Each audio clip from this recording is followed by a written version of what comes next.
दोस्तों नमस्कार, मैं रविंद्र कुमार और आप लोग देख रहे हैं एक बार फिर से रविंद्र टाइम्स। देखिए आप लोगों के बीच एक बार फिर से खेसारी लाल यादव का नए गाने का पोस्टर आ चुका है। आप लोगों के बीच नए नए गाने खेसारी लाल यादव लाते रहते हैं। लीजिए, एक गाना का नाम है रोटियां जराता। ये गाने का बोल है दोस्तों, रोटियां जराता। इस गाने में कुछ खासियत है, इसलिए मैं इसको आप लोगों के बीच परोस रहा हूँ।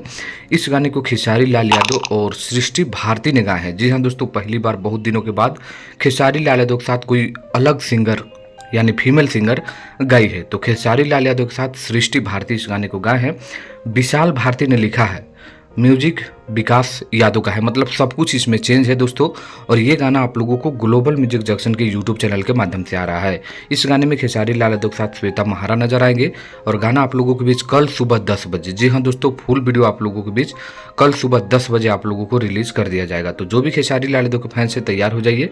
नाम है रोटियां जा रहा था, जो आप लोगों के बीच ग्लोबल म्यूजिक जंक्शन से आ रहा। तो गाने का बोल कैसा लगा कमेंट करिएगा, लाइक करिएगा, शेयर करिएगा। धन्यवाद।